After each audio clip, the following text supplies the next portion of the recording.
अति पनि खुसी छैन। आज हजुरले मेरो यो हित विपरीत कार्य गर्नु भएको छ। म आज महाराजसँग बोल्दै बोल्दिन, जे जति गरे पनि म बोल्दै बोल्दिन आज।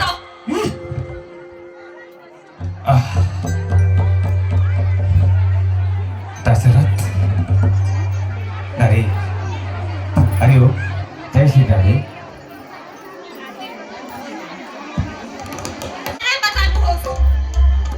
किन यहाँ आउनु भएको? म जे छु ठिक छु। जानुहोस् हजुरको कार्य गर्न।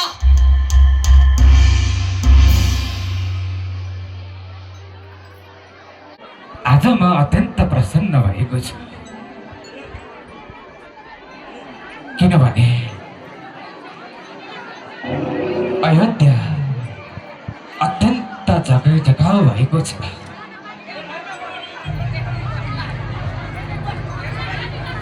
अब मेरो बुढेसकालको अवस्था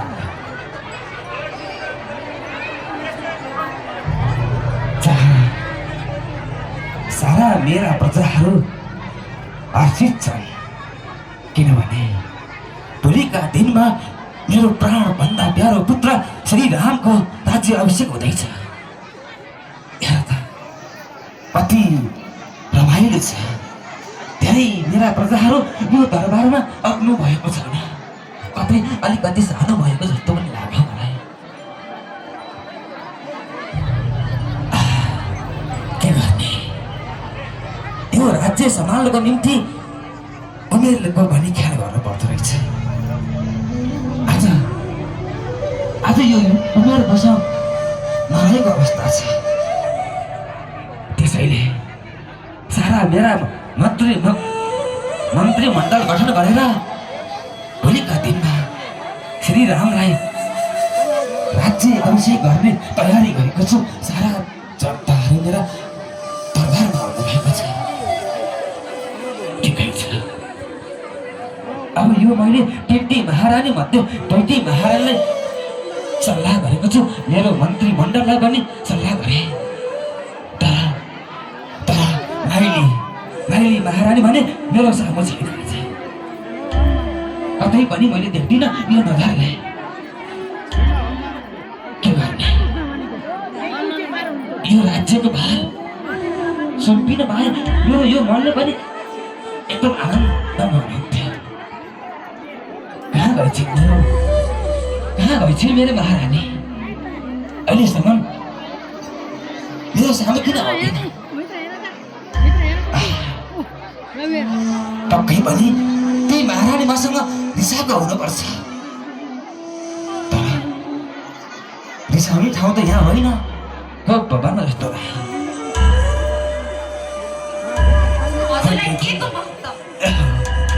महारानी तिमी यहाँ पो छौ। तिमीलाई मैले कता खोजिन, कहाँ खोजिन। यो कोप भवन आएर किन रिसाएर बस्यो कि के गति भएको यो? भन महारानी, मदेखि किन रिसाएको तिमी? हजुरलाई के को मतलब महाराज? हजुरले पतिव्रताको धर्म नै निभाउनु हुँदैन। अनि हजुरलाई मेरो मनको कुरा पनि थाहा छैन। हजुरले मलाई एकपल्ट सोध्नु भयो? महारानी तिमीसँग मैले धेरै वार्तालाप गरेको छु। हेर त, बाहिर आज सारा प्रजाहरू खुसियाली मनाउँदैछन् मेरो दरबारमा। कति खुसी भएको छु म। तर तिमी भने रिसाको अवस्था छ। भन, ममा त्यस्तो के चित्त बुझेन तिमीलाई निर्धक्कसम्म भन्दा हुन्छ? म खुसी छु महाराज, हजुरलाई त्यस्तै लागेको हुन छ। तर म मेरो यो मनदेखि नै धेरै नै खुसी छु। हजुरलाई किन चाहिएको? महारानी यो दरबारको मामला हो। यदि दरबारमा तिमी र म सल्लाह भएन भने कुनै कार्य पनि हुँदैन। त्यसैले महारानी आज एकदम यो मन हर्षित भएको छ। के बात छ मसँग? तिमीले त्यो वरदान माग्न सक्छौ। के चाहिए ल भन, म सारा दिन तयार छु। यो दशरथ यदि महाराज हजुरले मलाई वरदान नै दिने हो भने हजुरलाई याद होला, हजुरलाई मैले युद्धको क्रममा रथमा मेरो कान्छी औला राखेर मैले हजुरसँग केही वरदान मागेकी थिएँ। अनि हजुरलाई युद्ध जिताएकी थिएँ। यदि हजुरले मलाई वरदान दिन चाहनुहुन्छ भने मलाई 2टा वरदान दिनुहोस्। कति राम्रो कुरो वचन बोल्यो मसँग, यति राम्रो हो। तिमीलाई मैले जुन युद्ध गर्दाखेरि तिमीले युद्ध जिताएको थियौ मसँग, त्यतिखेर मैले तिमीलाई भनेको थिएँ महारानी म आज अत्यन्त खुसी भएको छु, युद्ध जित्नाले वरदान माग भनेको थिएँ। तर तिमीले त्यतिखेर वरदान मागेनौ। आजको दिनमा खुसियालीको दिनमा एउटा होइन 2वटा होइन 1000वटा वरदान माग, त्यो पुरा गर्नेछु। यो दशरथ राजाले माग, के माग्न चाहन्छु? मलाई महाराज, मलाई कयौं हजारौं चाहिएको छैन, मलाई 2टा मात्र चाहिएको छ वरदान। यदि हजुरले दिन चाहनुहुन्छ भने म माग्न हजुरसँग अपिल गर्दछु। महारानी यति प्रसन्न भएको बेलामा पनि जाऊ 2वटा वरदान? तिमी यो 2वटा वरदान के गर्छौ? 1000वटा वरदान माग। मैले यो अघि नै तिमीलाई व्यक्त गरिसकेँ, यो खुसियाली दिन हो, माग। हजुर मैले मागेपछि हजुर पछि हट्नु नै त छैन नि। महारानी कस्तो कुरा गर्दैछौ तिमी? रघुकुलको सन्तान हो म। एकचोटि मैले बोलेपछि त्यो फिर्ता हुने छैन महारानी। मसँग तिमीले मागेर हेर, अवश्य त्यो वरदान मैले दिनेछु। त्यसो भए महाराज, मेरो पहिलो वरदान यो रहेको छ कि हजुरले मेरो छोरा भरतलाई यो राज्य गद्दी दिनुपर्ने छ। अनि दोस्रो वरदान, राम 14 वर्षको लागि वनवास जानुपर्ने छ। अरे महारानी तिमीले यो कस्तो कुरा गर्दैछौ? तिमी अहिले होसमा त छौ? ओहो, मैले त माताको स्वरूपै परिवर्तन जस्तो भयो। ए भइकै तिमीले कस्तो कठोर वरदान मागौ। आज यो दशरथ राजा कसैसँग पनि झुक्ने थिएन, तर तिमीसँग झुक्दैछु म। कहिले यदि तिमीले सक्छौ भने यो वरदान फिर्ता माग। तिमीलाई थाहा नै छ जुन बेला हाम्रो सन्तान थिएन कति पीडामा थियो महारानी, कति पीडामा थियो हामी।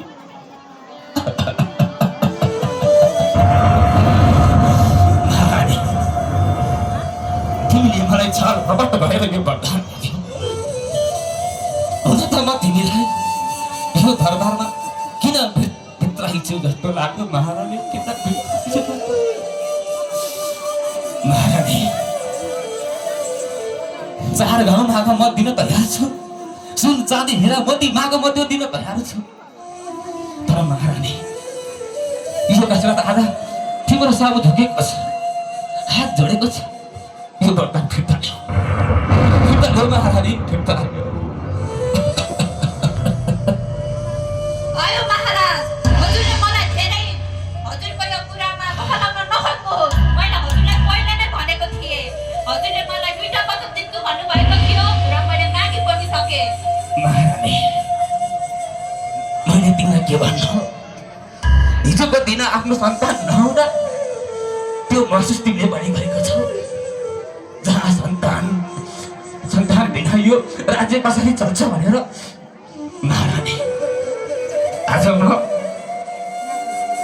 के भनौँ तिमीलाई? मैले म बोल्न सक्छु राम्रोसँग महारानी, म तिमीलाई सम्झाउन सक्छु।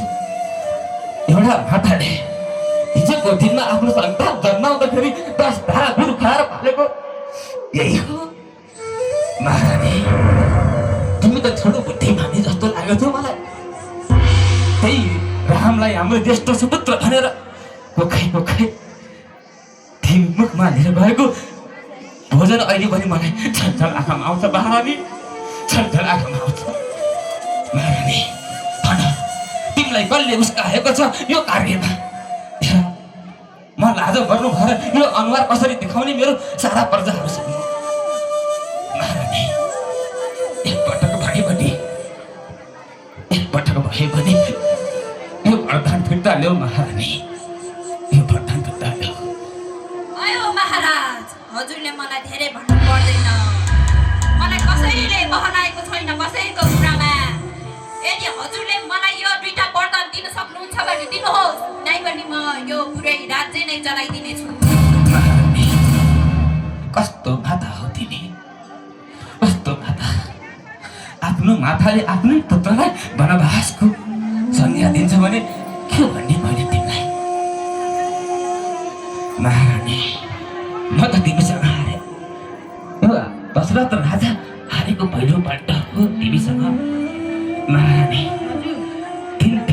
उता महारानी हुँदा पनि मेरो दरबारमा सन्तान नभएकोले तिनीहरूले मैले यो दरबारमा भित्राएँ महारानी अहिले यो शब्द राम दरबारमा छैन यदि राम भएको भए के हुन्थ्यो महारानी के हुन्थ्यो मलाई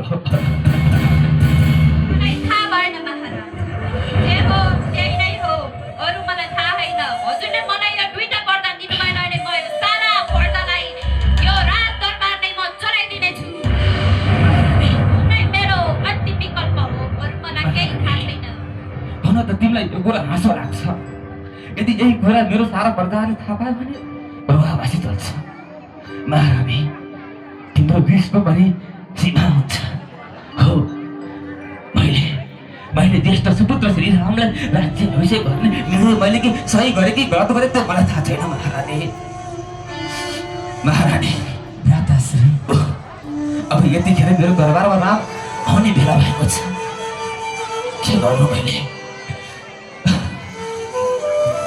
ए भ्राताश्री आज हाम्रो राज्यमा राज्याभिषेक हुँदैछ सबै भाइहरू आइसक्यो होला जाउँ दाजु जाउँ आऊ आऊ लक्ष्मण आऊ पुत्र देवी यो हात बचाउने गयो आज दशरथ एकचोटि स्वप्न धुलेको छ भाइ हजुर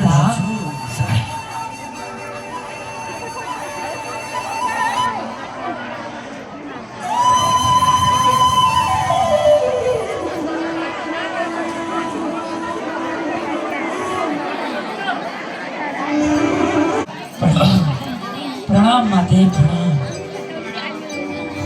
पिताश्री तिमीले मलाई आफ्नो पिताश्री भनेर भर्खर हो तर मैले तिमीलाई दिने कुनै वरदान मसँग छैन आज तिमी यो वनवासको भेषमा देख्दाखेरि कता कता यो दरबार सुन्ने लागिरहेको छ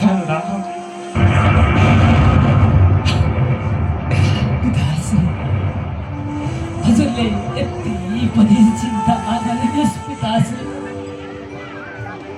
आमाले जे भन्नुभयो हाम्रो कल्याणको लागि भन्नुभयो पिताश्री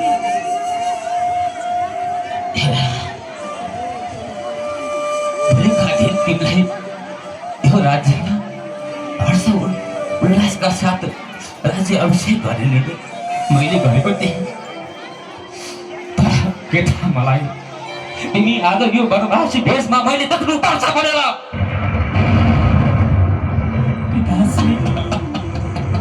पिताश्री मिलाउन यति पनि नगर्नुहोस् पिताश्री म पनि हजुरकै छोरो हो पिताश्री अनि मेरो अनुज भ्राता भरत पनि हजुरकै छोरो भरत पनि जेठै छोरो त हो नि पिताश्री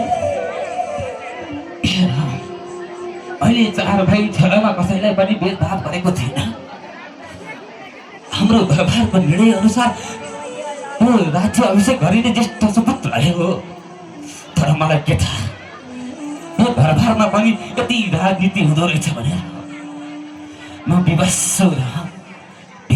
छु पिताश्री हजुरलाई यो दुःखद घडीमा देख्दा मलाई पनि असाध्यै दुःख लाग्यो पिताश्री अब जे भने पनि माताश्रीको वचन मान्नु हाम्रो कर्तव्य हो पिताश्री हजुरले आज्ञा दिनु पिताश्री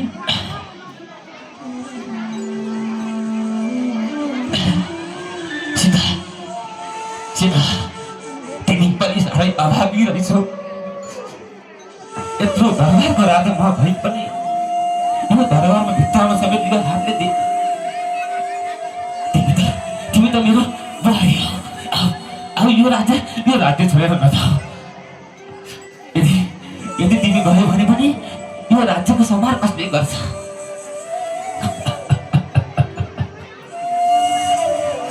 पिताश्री अब मातेले जे भन्नुभयो त्यो हामीले अवश्य पालना गर्नुपर्छ पिताश्री। समय निकै बितिसक्यो पिताश्री। एउटा पिताको भरमा छ। के भन्नु, भोलिका दिनमा पाल्ने बोल्ने सबै आफ्नै सन्तानले हो। हुन त मलाई पूर्व जन्मको श्राप परेछ। जुन मैले नगर्नु कार्य त्यो दिन गरेको थिएँ मैले। आज त्यही कार्यले मलाई यस्तो विधान बनाएको जस्तो लाग्छ। लक्ष्मण, तिमी त मेरो कुरा बुझ्छौ नि होइन? हेर, एकचोटि भए पनि यो पिताको अनुहार होइन, यो दरबारमा सुन्ने नभन। यदि तिमीहरू यो दरबारबाट निस्क्यो भने मेरो यो शरीर रहन्न, यो शरीर जान्छ मेरो। पिताश्री, हजुरले यो के बोल्नु भएको पिताश्री? आमाको आज्ञा पालन गर्नु पुत्रको धर्म हो पिताश्री। मलाई हजुरले केही पनि थाहा छैन। हजुरको लालन पालन गर्न मेरा अरू भाइहरू पनि छन् नि पिताश्री। तिमी मेरो मुटुको टुक्रा हो। यदि तिमी भएन भने मेरो शरीर रखेन। सारा प्रजाहरूले मलाई ठुक्नेछन्। म के भन्नु र? भोलिको दिनमा यो राज्य खुसीमय हुनुपर्थ्यो। आज मेरो दरबारमा यति रुवावासी चलेको छ। कहिले तिमीलाई धेरै अन्तिम पटक भनेको छु, यो दुईवटा वरदान खुट्टा लियो।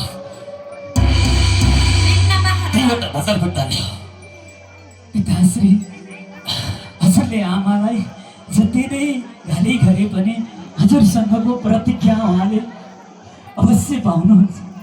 गुरु पिताश्री, भाइहरूलाई राज्य ग्रहण गराउनुहोस्।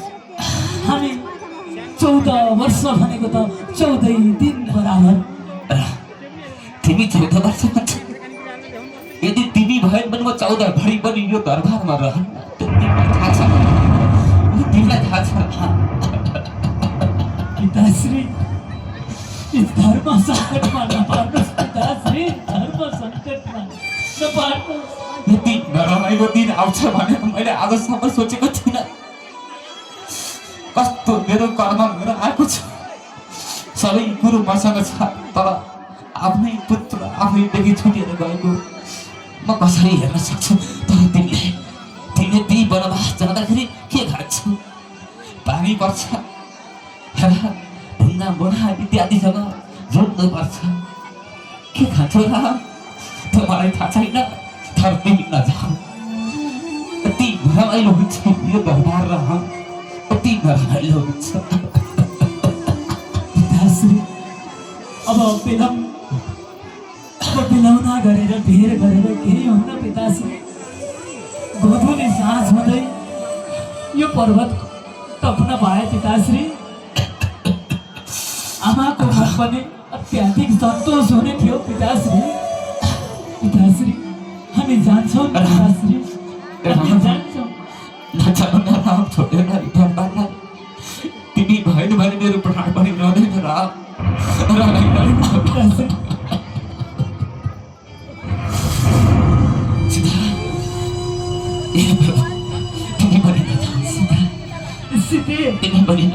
तिमी बस्थ्यौ न, पिताको सेवा गरेर तिमी बस्थ्यौ न सीते। के भन्नु भएको स्वामीजी? आफ्नो आमाले दिन र खुस रहेर गर्ने सँगै बस्नको लागि छुट्नुको लागि हजुरसँग नै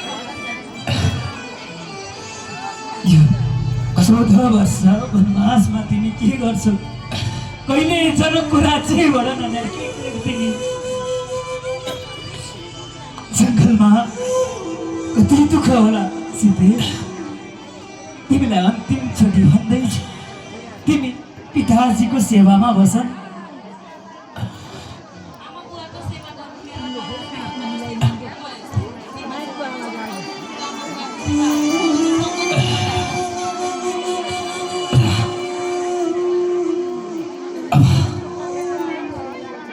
पिताश्री, मैले पनि तिमीलाई के भन्नु?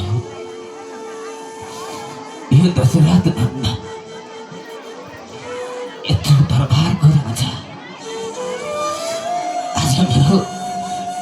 पठाउने कुनै शब्द छैन बाबा, कुनै शब्द छैन। पिताश्री, हामीलाई आशीर्वाद वचन दिनुहोस् पिताश्री। के दिनु मैले?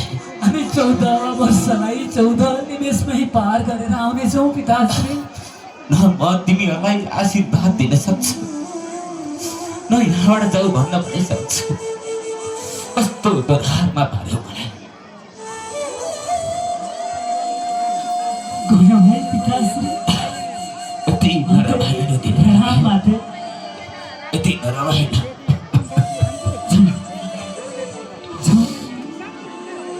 राम राम पिताश्री,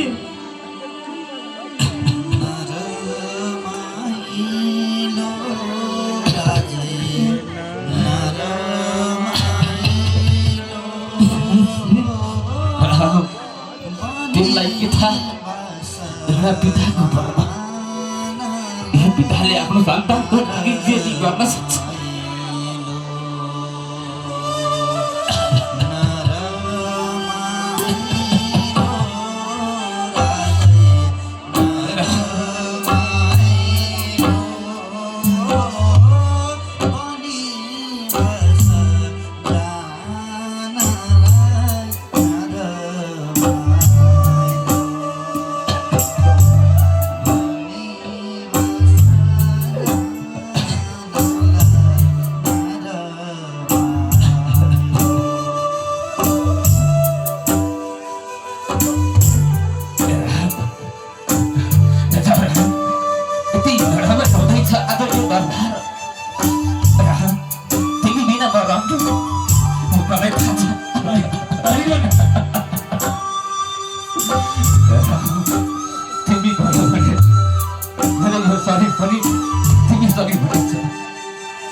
यो दरबारले सोध्ने बनाएर अब म कसलाई राम भन्ने कसलाई पुत्र भनेर बोलाउने मैले हे दैव सबैभन्दा ठुलो ठुलो चित्त दौडिएको छ त्यही दैव मलाई लाग्यो अब के गर्नु कता जाउँ म यो दरबार बस्दिनँ मलाई चाहिँदैन दरबार राम आया कसले मलाई आज मटुटुकी लाग्छ राम आया के हुँदैछ मलाई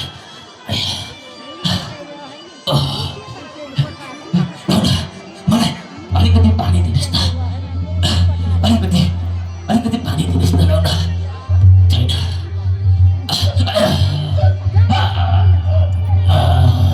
राम राम राम